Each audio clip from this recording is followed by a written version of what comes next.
Alright, folks, we are back for round uno. This hand is interesting.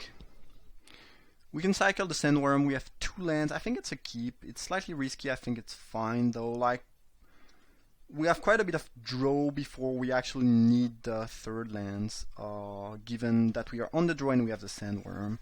Gift was a pretty good top deck as long as we can draw some lands. The opponent is in white-green. And this is nice. Alright, so we'll just be cycling the Sandworm end of their turn. No reason to do it earlier. And hopefully they don't... Alright, this is gonna be the Sandworm mirror. I guess I do have an edge in this matchup because of my Sandworm convergence, right? Right. Alright, cycling. Cool, black is good. So we'll be eating land drops. And we'll try to decimate the opponent. I guess we enchant the forest here. Though since we draw another black, I don't think it matters a ton. It's pretty cool that this gives life, a little bit of life. I mean, I'd rather have a clue like the enchantment from... what was it? Shadows of Innistrad, I think. Or maybe Eldritch Moon. Same effect, except you get a clue instead of 3 life. I think it's slightly better, but I'll take 3 life. Oh well. And I think we just drop the beetle and start to beat down. At least that's the plan. They could have Electrify here. 4 damage on my beetle end of turn, which would be annoying. I think there is an argument to play around Electrify and actually drop the Soul Stinger first and next turn go beetle plus Shed Weakness first, plus Shed Weakness backup. I think this could be a play. I think this might be the right play. Looks like they don't have Electrify. The advantage of playing beetle now, though, is that you get to beat down next turn, and you want to be attacking with the beetle, where Soul Stinger just doesn't do a whole lot. Don't really care about that card. Chef at Monitor is the card I was talking about before during the draft section. Very good. And they cycled that. Alright.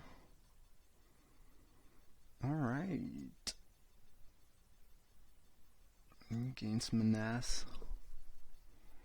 I'm just gonna drop a counter on that creature, and if they want to attack next turn and give it Menace, fine. Remember that with this card you can put -1 counter on your opponent's creature even if you don't remove a counter from one of your own creature, which really makes it solid.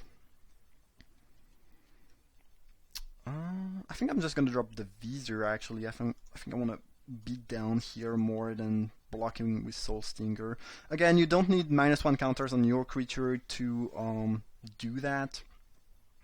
So no reason to drop the Soul Stinger.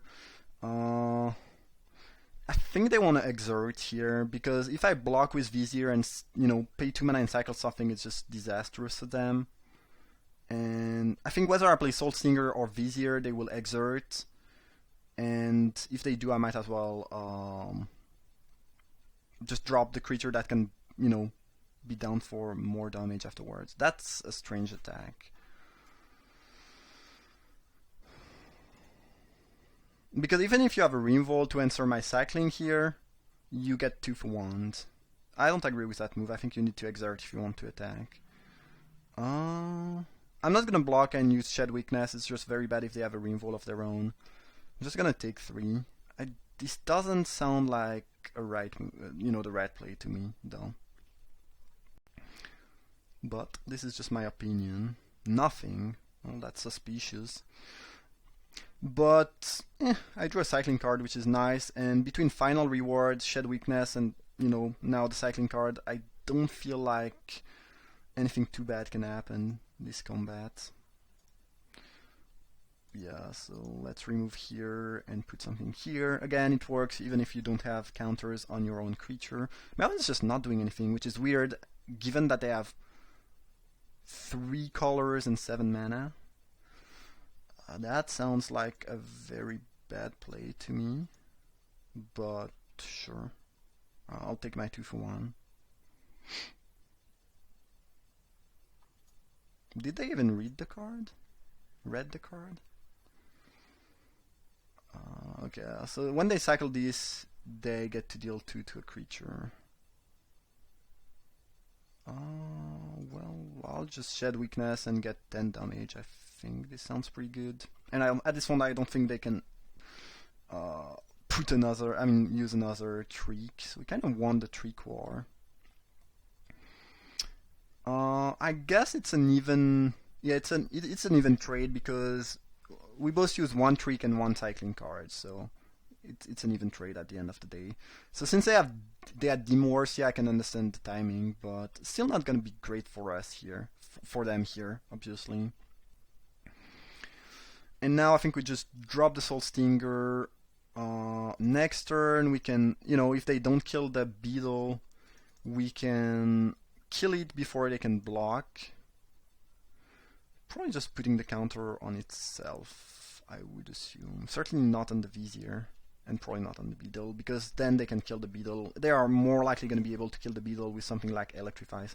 But in any case, what I was saying is that next turn we can attack with Beetle, kill the Minotaur so they cannot block with it, and exile another creature, and at this point I don't think they are coming back. Kind of a slow start from the opponent, not sure what they want to do. They have some good removal though. Demorse is a great card, I love that. I think it's amazing and very good.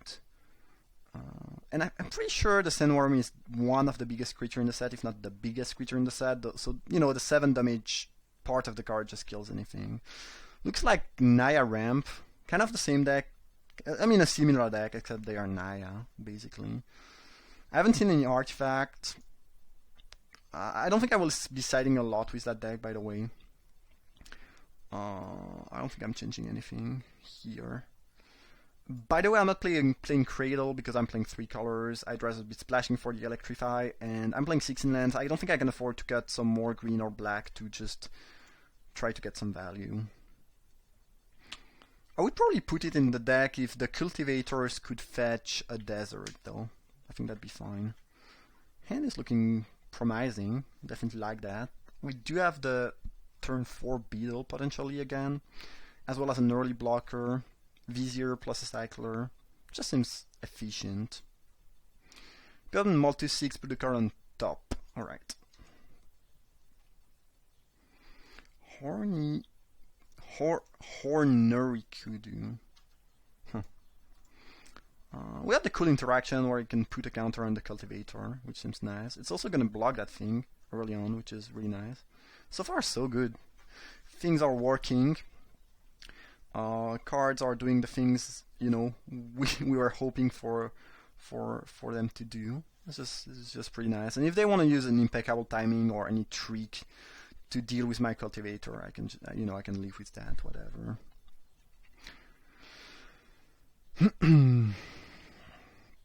Now the question is: do we try to ramp into a turn 4 Beetle, or do we rather use that as a -1 counter dumpster? I'm not sure if I can say that. Not sure how. Again, English is obviously not my native language, so sometimes I want to say things and maybe they are a little bit more offensive or aggressive than I think they are, but hopefully I'll offend no one here. I'm gonna go with that play. It seems really solid. Like the 3/4 on curve is nice, and since we have 2/4 drop, I think we can afford to just not go for the turn 4 Beetle. And yeah, also if somehow we draw another land next turn, I'm actually fine playing Soul Stinger, putting more counter here and just sacking the card basically, and yeah, just not caring about the land. They cycled that, which is, I think, a fine card. Not something you would play without cycling, but something pretty good with cycling. Alright. I think first thing first we attack, and then we'll after that we'll think.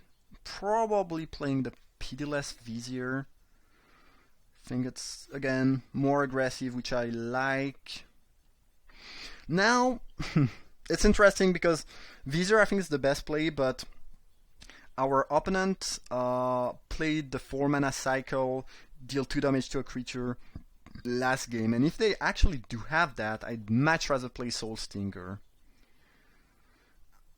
I'm not really in the market to play around cards I haven't seen, but playing the Vizier into them, dealing 2 damage and cycling seems awful, and it's pretty likely that they still have that in their hand if they drew it. You know, I did not show any really good target yet. I think for that reason I'm gonna go for Soul Stinger, lose my Cultivator. In any case, I still have the 5 mana of the Gift of Paradise, so I don't think I need the Cultivator mana. And if they want to kill Cultivator here, then I'll just put the counter on Soul Stinger and be completely fine with that. Alright, they did have the card, so I think the play we made is much better than the Vizier, because Vizier is very potent, not something I want to lose here. And here, I don't mind doing that. Like, the Stinger is fine like that, fine if it had put the counter on the Cultivator. And my opponent just spent a premium removal on a medium 1-drop that I already used to put some -1 counter on. So overall, very good trade for me, I believe. Alright, it's pretty cool. I'm always happy when it's early in the set and you still get to play around stuff and make some decent plays. Just gonna beat down with the Kudu. If they want to trade with the 4/3, I'm happy. If they take it, I'm happy. I think this is a win-win situation. The question is, if they just take it, do I play Soul Stinger or Vizier? And the answer is, I don't know. If they go attack and exert, I'm not in the market to double block with Vizier and Soul Stinger, but I'm pretty happy to double block with Soul Stinger. So I guess I'll just drop another Soul Stinger. It really shuts down their attack here, and I think I'd rather have 2/3 than an 0/1 and a 4/5. Maybe it's wrong. Maybe an 0/1 is actually better. But then if they attack and exert, I cannot really double block because they just kill the 4/3 and they just don't care about the 0/1. Yeah. Alright, well I think we'll just drop Vizier here and pass the turn.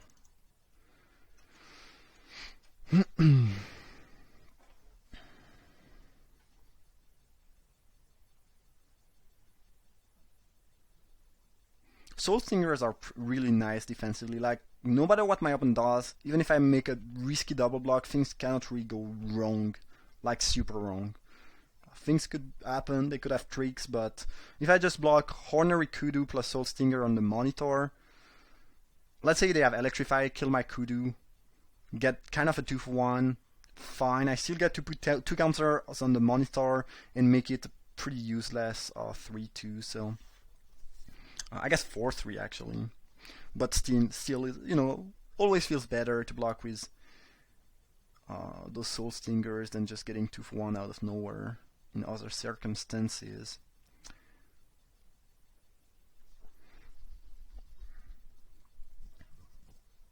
Since they did not cycle that and just hardcast it, I would assume they have a decent amount of lands. They certainly already played 7 lands from the hand, so yeah, they might be a little bit flooded here. They are thinking though. I think if you have nothing, you just pass. I don't think you can afford to attack. I don't think you have any good attacks. So them thinking makes me think they at least have something. A Sandworm.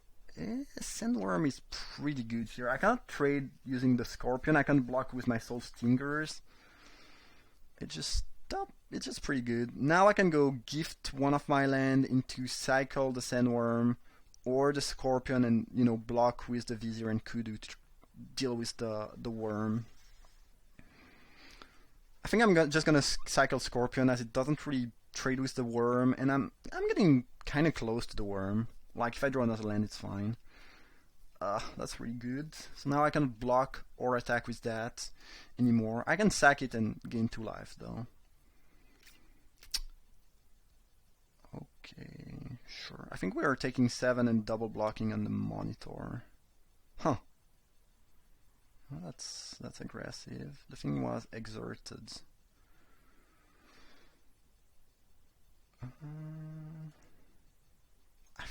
I think we just double block here and take 13. I think it's not really too problematic to do that. And then we get to put a counter on the monitor, which then we can trade with the kudu. We'll still have to deal with the worm somehow, but I think this is fine. It's kind of nice because we get a 1-for-1 with a worse creature and we get to put the counters. Do we just kill that? I think this card is just not doing anything right now, though. I think we'd rather make one of their guys smaller. Probably the monitor so I can trade with the kudu. Yes, I'd like to do that. End of turn will be, I think, just getting to life another. Oh, that's why they attacked. Because the attack was not so great otherwise. I guess it makes more sense now. Alright, well that's pretty good. That's quite a bit of pressure. We need to draw stuff. Another kudu. Does that do anything for us?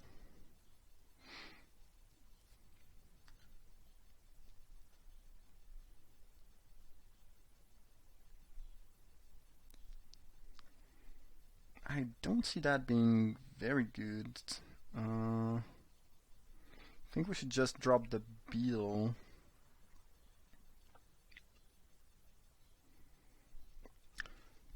Interesting. We could also go gift plus kudu or scorpion. And then it means we are more likely to drop sandworm next turn, which is pretty much our answer to their sandworm.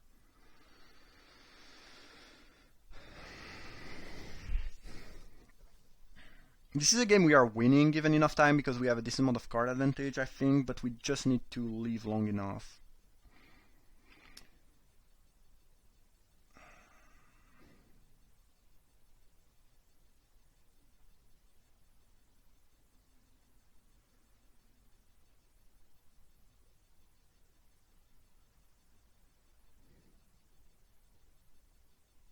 So we could go kudu, put another counter on Soul Stinger, then Soul Stinger can go chump block Monitor and kill it with the 3 counters, and we go double block on the Minotaur and take 9 maybe. Or we play Scorpion that just trades with Monitor, and we double block on the Minotaur. Minotaur Monitor, that's easy too. Alright, yeah. We could drop Scorpion, just trade with Monitor, or double block the Minotaur, and double block the Minotaur with the 2 other guy. They probably kill Kudu, and then we are left. Yeah, and then I think we need to cast Gift so we can drop Sandworm next turn and trade with their Sandworm. We are not really getting out of that otherwise. Not sure if we'd rather play Kudu or Scorpion. I think we might just want to play Kudu because this can cycle, but I think both cards end up doing pretty much the same thing. Yeah, let's do that. Okay, let's gift the swamp. Get our 3 life, drop Kudu, put a counter here, and pass the turn, and hopefully they don't draw anything too good here. If they drop another big creature or Rimvol, I think we'll lose. I think we need to dodge at least 1 draw step.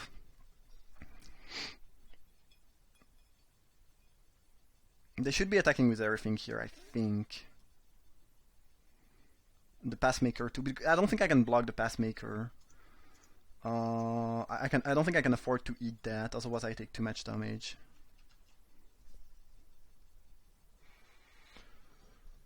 Alright. Maybe I just put 3 counters here. I mean, this still trades with the Monitor, and this means that then this is a 4/4, which gets eaten by our. Well, I think we actually put the counters here. It's better if they have nothing. Now, if they drop another creature, killing the Monitor might have been necessary, but they did not drop another creature, so I think this will turn out fine. And we are still at 8 thanks to the gift, so we're not quite dead. And here I misclick and cycle this instead of casting the card, and we lose. And they're at 14. Actually, the life difference between us and them is not that high, given how much pressure we've been under the last couple turns. Whoa. Well, I mean, I'd like to make some fancy block and play around stuff, but we can't really do that, so... What?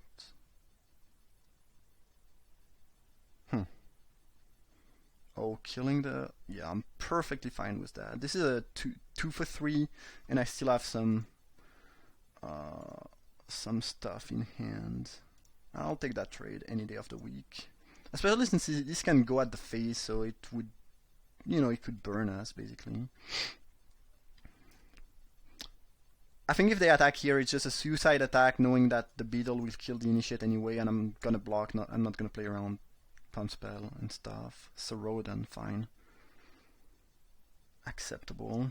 I mean, we have the reward, so this is why. Now... Scorpion also deals with Saradon. And we can even go Scorpion and keep reward available. Do I let them trade though? Because if they just block, then I lose the beetle. I think I'm just gonna play aggressively. At this point I probably don't have anything, and I'd rather kill them before they top deck something. So I think I'm just gonna kill that, drop the scorpion, kill the initiate, and have a pretty decent clock here. This is 2-turn clock. I mean, if they don't block with the Sarodon, I'm happier to just trade with Scorpion and keep my final reward. But if they go for the block, I lose one of my best creature, and I don't have any pressure anymore, really. So I think it's worth just, you know, going a little bit all in, and even if it means losing my best removal, getting rid of the Sarodon. Anyways, we got there. I hope you enjoyed that first round. Thanks for watching, and see you guys for round 2.